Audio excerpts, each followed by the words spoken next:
আর গসাগু দুইভাবে হইতে পারে, একটি হচ্ছে মৌলিক উৎপাদকের সাহায্যে, আরেকটি হচ্ছে ভাগ প্রক্রিয়ায়।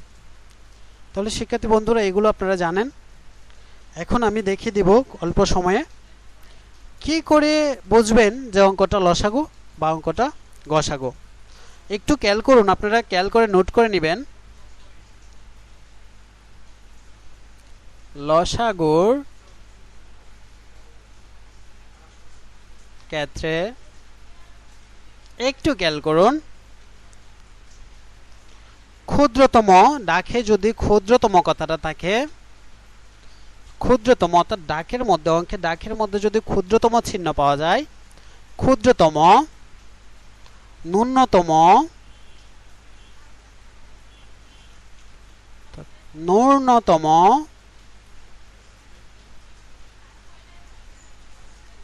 যদি এরকম আসে, খেয়াল করে শুনুন, কতগুলো ঘন্টা ভিন্ন সময় বাজলো, অর্থাৎ 10 মিনিট অন্তর, 12 মিনিট অন্তর, 18 মিনিট অন্তর বাজতে থাকলো, এইরকম কোনো কথা যদি আসে, অর্থাৎ অন্তর অন্তর, পর পর, অন্তর অন্তর বা পর পর,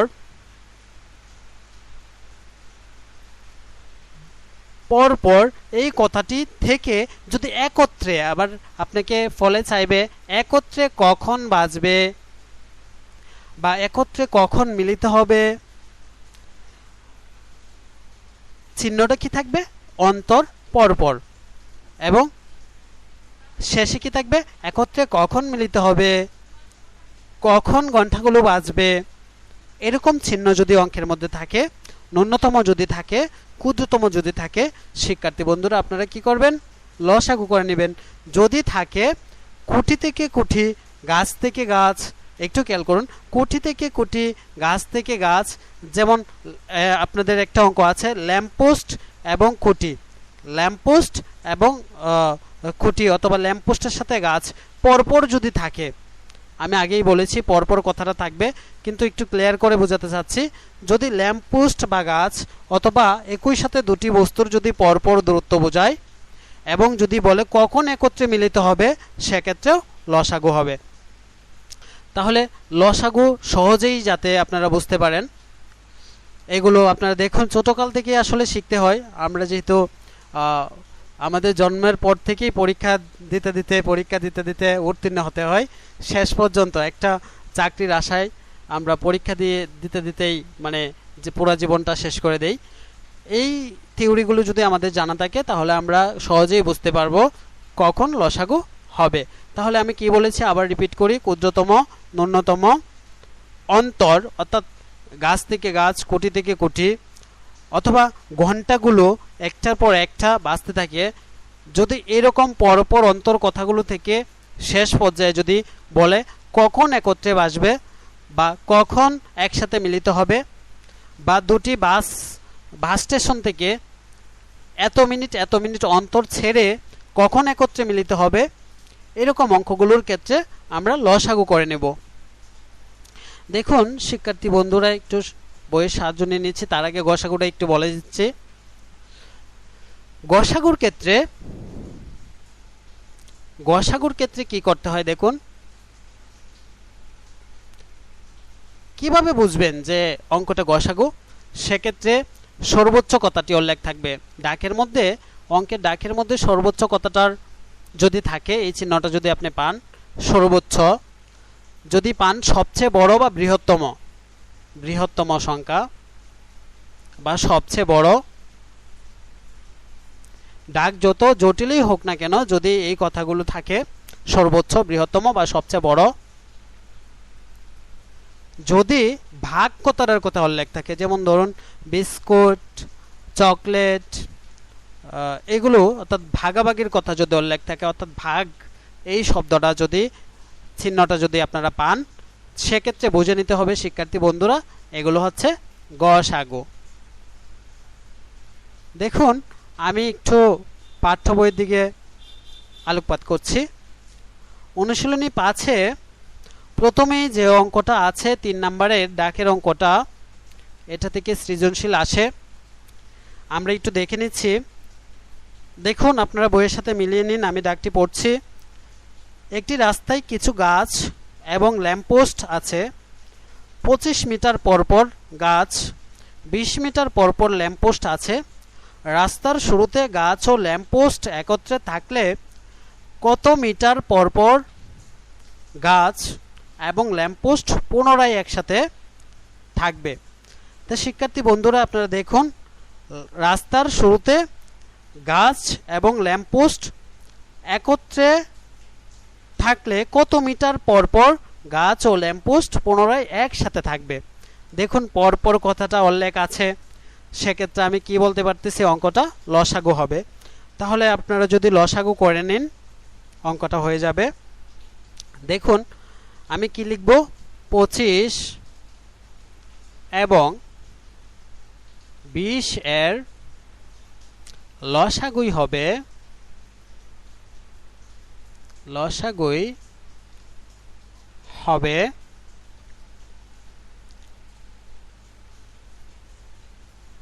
রাস্তার শুরুতে, এই কথাটা নিচে লেখা আছে, রাস্তার শুরুতে গাছ ও ল্যাম্পপোস্ট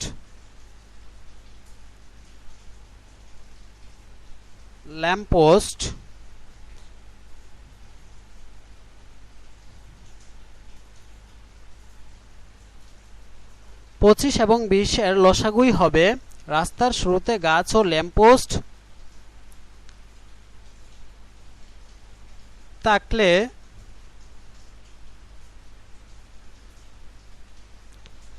পরবর্তীতে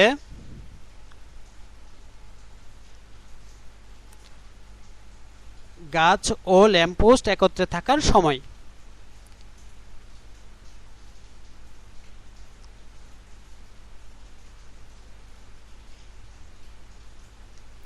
একত্রে থাকার সময়। যেহেতু আমি বলেছি লসাগুই হবে, সেহেতু তো আমার লসাগু করতেই হবে। এখন আমি লসাগু করে নিচ্ছি। দেখুন, 25 আর 20 যদি লসাগু করি তাহলে যাচ্ছে কত দিয়ে, 5 দিয়ে। যেহেতু একক স্থানীয় অঙ্ক, আমরা জানি একক স্থানীয় অঙ্ক 5 অথবা 0 হলে সংখ্যাটি 5 দ্বারা বিভাজ্য। তাহলে দেখুন, 5 দ্বারা 5 5 25, 4 5 20। তাহলে দেখুন, আমরা অঙ্কটা করে নিচ্ছি। সুতরাং নির্ণয় লসাগু 5 গুণ 5 গুণ 4, 5 5 25, 4 25 100। তাহলে দেখুন শিক্ষার্থী বন্ধুরা, আমরা লিখতে পারি, সুতরাং 100 মিটার পরপর গাছ ও ল্যাম্পপোস্ট একত্রে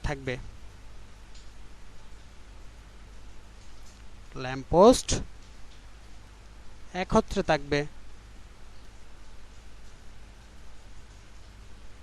তাহলে এরকম অঙ্কগুলো যদি আসে, যেমন ধরুন 3টি ভিন্ন রঙের ঘন্টা আছে, ঘন্টাগুলো যথাক্রমে 20 মিনিট পরপর, 20, 25 এবং 40 মিনিট পরপর বাজতে থাকে। শুরুতে ঘন্টাগুলো একত্রে বাজার পর কখন ঘন্টাগুলো পুনরায় একসাথে বাজবে? এরকম অঙ্কগুলো আসে। যদি এমন অঙ্কগুলো থাকে, এবং আমি প্রথমেই শুরুতেই বলেছিলাম যে ডাকের মধ্যে কিছু চিহ্ন থাকলে আপনারা বুঝতে পারবেন লসাগু করে নেবেন, অঙ্কগুলো হয়ে যাবে। আর দেখুন, 4 নম্বরের অঙ্কটা আপনারা বাসায় করে নেবেন। 3টি ভিন্ন রঙের ঘন্টা আছে। লাল রঙের ঘন্টা 18 মিনিট পরপর, হলুদ রঙের ঘন্টা 15 মিনিট পরপর এবং সবুজ রঙের ঘন্টা 12 মিনিট পরপর বাজে। পরপর কথাটা উল্লেখ থাকলে আমি আগেই বলেছিলাম লসাগু হবে। ঘন্টাগুলো সন্ধ্যা 6টায় একসাথে বাজলে পুনরায় কখন একসাথে বাজবে? লাস্ট কথাটি দিয়ে অঙ্কটা একটু ঝামেলা হয়ে গেছে, আমি অঙ্কটা করে দিচ্ছি। যদি এমন সময় উল্লেখ থাকে যে ঘন্টাগুলো সন্ধ্যা 6টায় একত্রে বাজলে পুনরায় কখন একসাথে বাজবে, সেক্ষেত্রে একটু বাড়তি কাজ করে নিতে হবে আমার।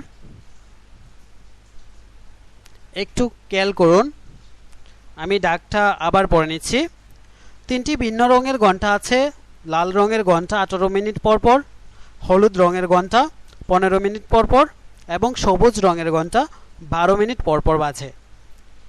ঘন্টাগুলো সন্ধ্যা 6টায় একসাথে বাজলে পুনরায় কখন একসাথে বাজবে?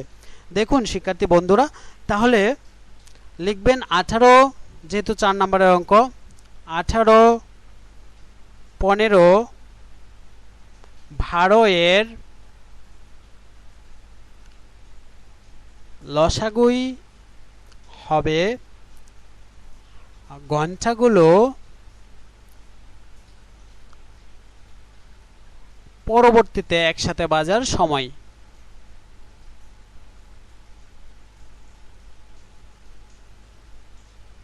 একসাথে বাজার সময়।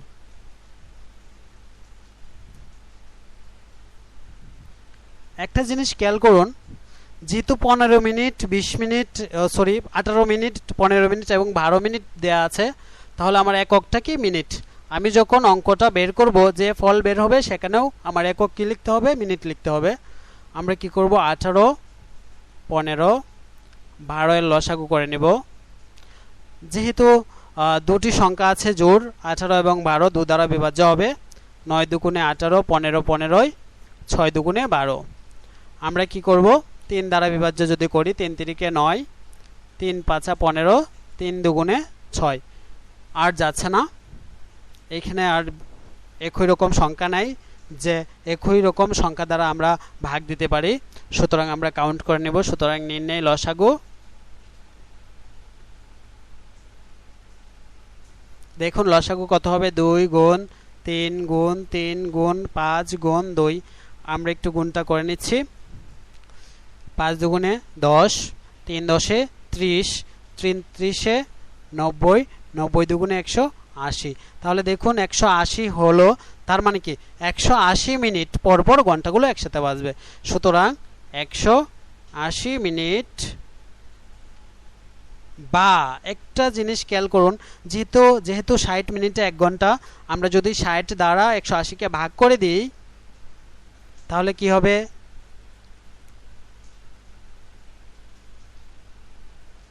কি লিখেছি? 180 মিনিট বা 180 ভাগ 60, তাহলে মিনিটটা কি হয়ে যাচ্ছে? ঘন্টা। আমি আবার বলে দিচ্ছি, যেহেতু 60 মিনিট সমান 1 ঘন্টা, 3 ঘন্টা সময় পর পর ঘন্টাগুলো একত্রে বাজবে। পরপর ঘন্টাগুলো একত্রে বাজবে। তাহলে দেখুন 3 ঘন্টা পরপর যেহেতু ঘন্টাগুলো বাজবে, এখন বলা হয়েছে যে সন্ধ্যা 6টায় যদি ঘন্টাগুলো একত্রে বাজে, পুনরায় কখন একসাথে ঘন্টাগুলো বাজবে? তাহলে দেখুন শিক্ষার্থী বন্ধুরা, সময়ের কথা বলা হয়েছে বিদায় আপনাদের একটু কাজ করে নিতে হবে। লিখবেন সন্ধ্যা 6টায় বাজার পর, ঘন্টাগুলো বাজার পর পুনরায় বাজবে, বাজার পর পুনরায় একসাথে বাজবে। একসাথে যদি আমরা লিখতে না পারি, তাহলে 2 বাক্যে লিখব, পুনরায় একসাথে বাজবে। দেখুন সন্ধ্যা 6টায় বেজেছিল, 6টার সাথে যদি 3 যোগ হয়, তাহলে কি সন্ধ্যা থাকবে? থাকবে না। কি হয়ে যাবে? রাত হয়ে যাবে।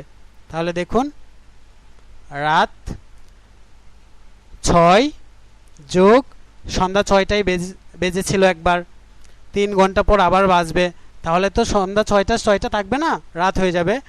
রাত 6 যোগ 3টায়, তাহলে রাত 9টায় ঘন্টাগুলো পুনরায় একসাথে বাজবে।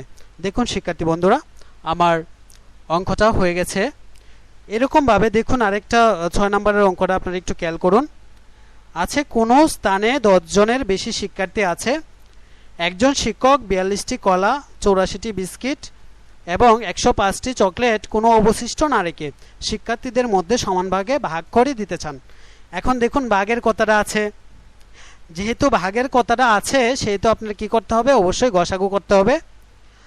যদি গসাগু করেন, গসাগু করলে গসাগু যত বের হবে সর্বোচ্চ তত জনের মধ্যে ফলগুলো কোনো অবশিষ্ট না রেখে, অর্থাৎ খাবারের জিনিসগুলো অবশিষ্ট না রেখে ভাগ করে দিতে পারবে। এখন আমাদেরকে এই অঙ্কটাতে অনেক সময় সৃজনশীলে বলে যে কে কয়টি করে পাবে। এই অঙ্কটা সৃজনশীলে আসে এবং বলে কে কয়টি করে পাবে। সেক্ষেত্রে আমি দেখুন অঙ্কটা করিয়ে দিচ্ছি।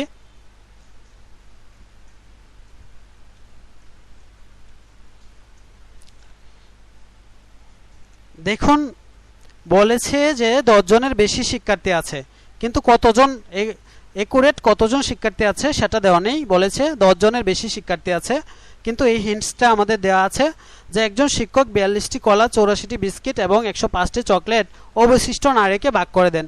তার মানে এগুলো যাদের মধ্যে বন্টন হয়েছে তারাই হচ্ছে শিক্ষার্থীর সংখ্যা। তাহলে আমরা লিখব, দেখুন 6 নম্বরের অঙ্ক লিখব 42, 84 এবং 105 এর গসাগুই হবে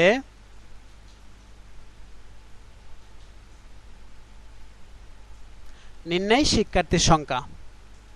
নির্ণয় শিক্ষার্থীর সংখ্যা। একটু খেয়াল করুন, আমি বলেছিলাম বাক কথাটা থাকলে কি হবে, গসাগু হবে। বাক কথাটা আমার অঙ্কের মধ্যে আছে, ডাকের মধ্যে আছে। তাহলে এখন আমরা কি করব, দেখুন আমি বলেছিলাম যে ভাগ প্রক্রিয়ায় গসাগু করা যায় এবং মৌলিক উৎপাদকের সাহায্যেও গসাগু করা যায়। আমরা ভাগ প্রক্রিয়ায় গসাগু করে নেব। সবচেয়ে ছোট সংখ্যা 42, 42 সংখ্যাটি দ্বারা আমরা মাঝারি সংখ্যা 84কে ভাগ করে নেব। দেখুন আমরা যদি ভাগ করতে চাই তাহলে আমরা পাই কি 42 দুগুণে 84, অর্থাৎ 84। তাহলে দেখুন মিলে গেছে। আমার এখানে গসাগু কত আছে, সুতরাং নির্ণয় গসাগু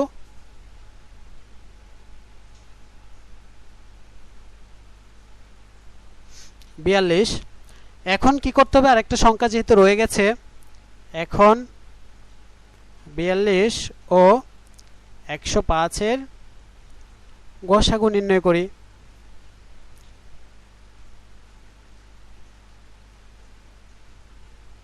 তাহলে দেখুন 42 দ্বারা যদি আমরা 105 এর গসাগু নির্ণয় করতে চাই, 2 বার যদি দেই তাহলে হচ্ছে 3 বার দিলে 3 ছাড়া 12 বেশি হয়ে যাবে, 2 বার দিলে হচ্ছে 84। এখন যদি আমরা বিয়োগ করি থাকছে কত, 1, 21। আমরা কি করব, ভাগশেষ দ্বারা ভাজককে ভাগ দিব। ভাজক আছে 42, তাহলে 42কে ভাগ করে দেব। 21 দুগুণে কত, 42। আমার একুরেট ফল আসছে কত, 21। আর কোনো সংখ্যা নেই সেহেতু, সুতরাং নির্ণয় গসাগু গসাগু 21। তাহলে শিক্ষার্থীর সংখ্যাও 21। সুতরাং শিক্ষার্থীর সংখ্যা 21। এইভাবে যদি আপনাদের শ্রমিকের সংখ্যা বা শিক্ষার্থীর সংখ্যা বের করতে বলে তাহলে কি করবেন, গসাগু করবেন।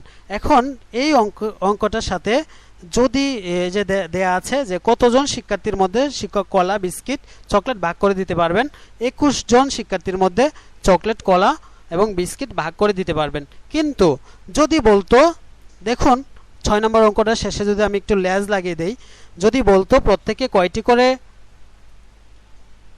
কলা, কয়টি বিস্কিট এবং কয়টি চকলেট পেত, প্রত্যেকে এই কথাটা যদি বলতো তাহলে আপনারা কি করতেন, সৃজনশীলে আসে বিদায় আমি আলোচনা করছি। একটু খেয়াল করুন, অঙ্কটা আসলে শেষ, আমি একটু লেজ লাগানো অংশটার কাজ করছি যে প্রত্যেকে কয়টি করে পেত। তাহলে দেখুন আমার প্রথমে যে ছিল 42 কি ছিল, কলা। তাহলে আমি লিখব, সুতরাং প্রত্যেকে কলা পাবে, প্রত্যেকে কলা পাবে। তাহলে কলার সংখ্যা ছিল 42, আমার মানুষের সংখ্যা অর্থাৎ শিক্ষার্থীর সংখ্যা হচ্ছে 21।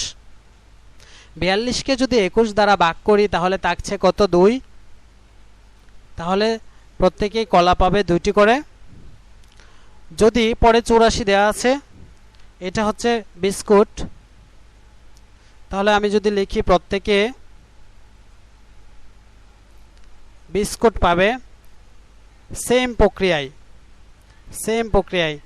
বিস্কুট পাবে। দেখুন 84 ভাগ, আমার শিক্ষার্থীর সংখ্যা কত ছিল? 21। আমি যদি ভাগ দেই তাহলে কত হবে? 4। যদি প্রত্যেকে মানে কলা, বিস্কিট, চকলেটের কথা বলা হয়, তাহলে চকলেট ছিল 105টি। সুতরাং প্রত্যেকে চকলেট পাবে। দেখুন 105 ভাগ শিক্ষার্থীর সংখ্যা ছিল 21। তাহলে দেখুন আমরা যদি 5 দ্বারা ভাগ করি, তাহলে অর্থাৎ 21 দ্বারা যদি 105কে ভাগ করি, ফল হবে 5টি। তাহলে প্রত্যেকে 2টি করে কলা পাবে, 4টি করে বিস্কিট পাবে এবং 5টি করে চকলেট পাবে। তাহলে শিক্ষার্থী বন্ধুরা, আপনারা এইভাবে অঙ্কগুলো করে নেবেন। আসলে সৃজনশীল তেমন কঠিন না, ধাপে ধাপে অঙ্কগুলো দেয়া থাকে এবং একটা অঙ্কই একাধিক ধাপে করতে হয়, আপনারা বুঝে বুঝে করে নেবেন। এখন আরেকটা অঙ্ক আসে, এটা আসলে খুব ইম্পর্ট্যান্ট সৃজনশীলের জন্য। আমি অঙ্কটা করিয়ে দিচ্ছি।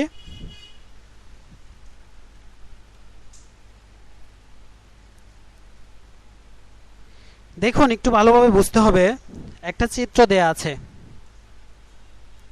একটা আয়তকার চিত্র দেয়া আছে। আমরা জানি যে চতুর্ভুজের বিপরীত বাহুগুলো পরস্পর সমান ও সমান্তরাল। ধরে নিন এই বাহু সমান এবং সমান্তরাল, এই বাহু সমান এবং সমান্তরাল। এরকম একটা চিত্র যার দৈর্ঘ্য হচ্ছে 42 মিটার এবং প্রস্থ দেয়া আছে 36 মিটার। এখন আমাদেরকে বলা হচ্ছে, এই চিত্র দ্বারা বলা হচ্ছে, ডান পাশে একটি আয়তকার মেজের ছবি দেয়া আছে। কোনো খালি জায়গা না রেখে ঘরের মেঝেতে বর্গাকার কার্পেট বসাতে চাই। তাহলে দেখুন ঘরের মেঝে আমরা কি বসাতে চাই? কার্পেট। এবং কি? বর্গাকার। তাহলে বর্গক্ষেত্র সূত্রটা একটু আলোকপাত করেন, একটু লক্ষ্য করেন, খেয়াল করেন। যে চতুর্ভুজের প্রত্যেকটি বাহু সমান, কোণগুলো সমকোণ।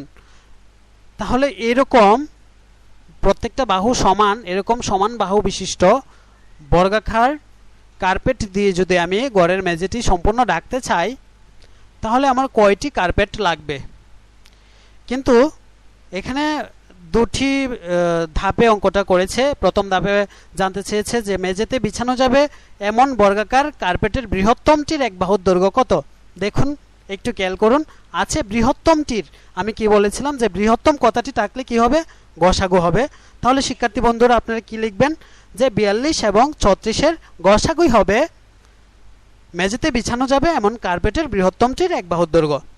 তাহলে আমরা লিখে নিচ্ছি 5-এর 1 আমরা লিখব 36, যেহেতু 36 ছোট, 36 ও 42-এর গসাগুই হবে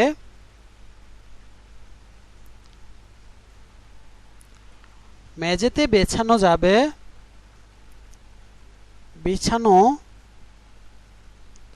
যাবে এমন বর্গাকার কার্পেটের বৃহত্তমটির এক বাহুর দৈর্ঘ্য। কার্পেটের বৃহত্তমটির এক বাহুর দৈর্ঘ্য।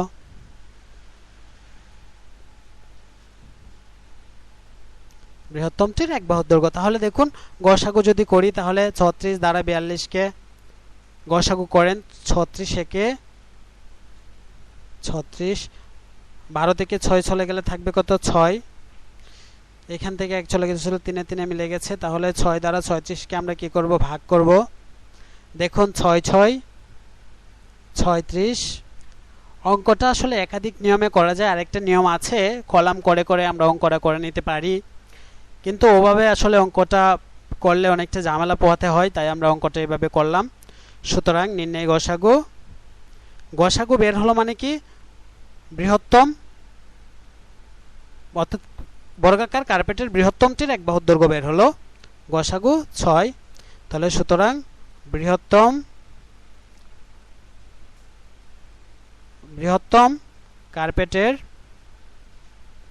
কার্পেটের এক বাহুর দৈর্ঘ্য, এক বাহুর দৈর্ঘ্য 6। দেখুন 1 নম্বরের অঙ্ক হয়ে গেছে। এখন আমাকে বলা হয়েছে সম্পূর্ণ মেঝে কার্পেট বিছানো যাবে এরূপ কয়টি কার্পেট লাগবে। শিক্ষার্থী বন্ধুরা, এখানে আমার একটু বুদ্ধি কাটাতে হবে। আমি আগেই পরিমাপের অধ্যায়ের ক্লাস নিয়েছিলাম, রিকোয়েস্ট ছিল বলেছিলাম। এখন দেখুন পরিমাপ অধ্যায়ে আমরা কিছু সূত্র পড়েছিলাম। দেখুন একটি বাহুর দৈর্ঘ্য বের হয়েছে বৃহত্তমটি 6 মিটার। আমরা এটা লিখে নিলাম উপরে যাতে মনে থাকে, যেহেতু মুছে ফেলেছি। এখন দেখুন আমরা লিখব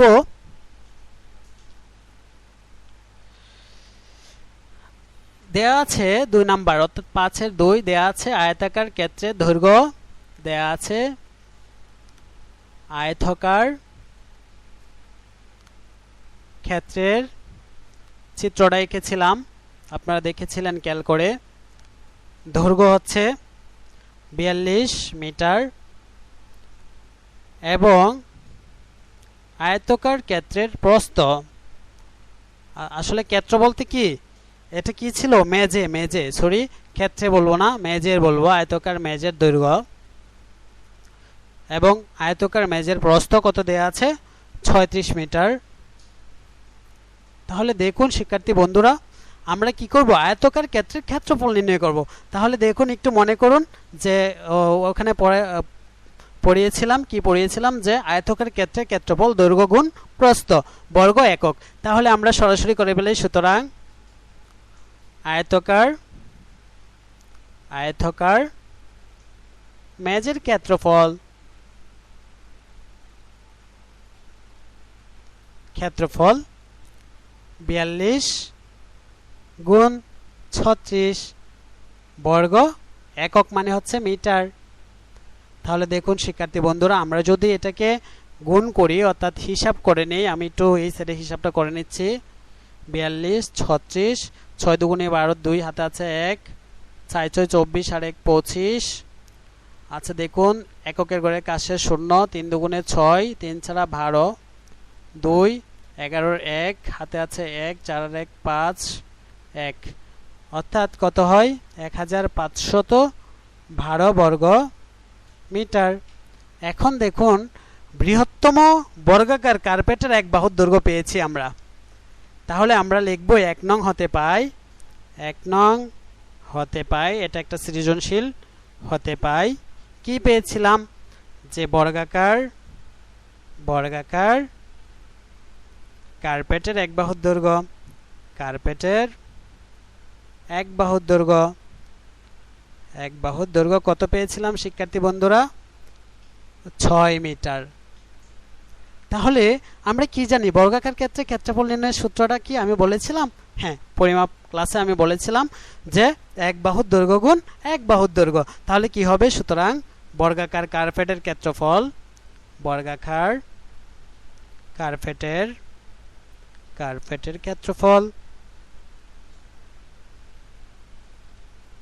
ক্ষেত্রফল কত হবে দেখুন, 6 গুণ অর্থাৎ বাহুর দৈর্ঘ্য গুণ বাহুর দৈর্ঘ্য বর্গ মিটার। তাহলে দেখুন কত হচ্ছে 36 বর্গ মিটার।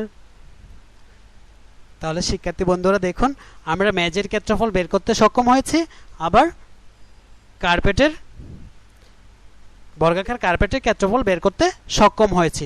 যদি আমরা মেঝের ক্ষেত্রফলকে বর্গাকার কার্পেটের ক্ষেত্রফল দ্বারা ভাগ করি তাহলেই মানে কয়টি কার্পেট লাগবে তা বের হয়ে যাচ্ছে। তাহলে আমরা লিখে নিচ্ছি উপরে কার্পেট লাগবে, সুতরাং কার্পেট লাগবে সমান সমান কয়টি দেখুন 1512 ভাগ 36। তাহলে টি আমরা একটু ভাগটা করে নিব, একটু রাফ করে নিচ্ছি। দেখুন 36 ভাগ, দেখুন আমরা যদি 5 বার দেই তাহলে কি হচ্ছে 30-এর 0 হাতে আছে 3, 3 5 15, 3 18 বেশি হয়ে যাচ্ছে। আমরা 4 বার দিলে 4 6 24-এর ছাড় হাতে আছে 2, 3 ছাড়া 12 13 14 144 হচ্ছে 4 বার দিলে।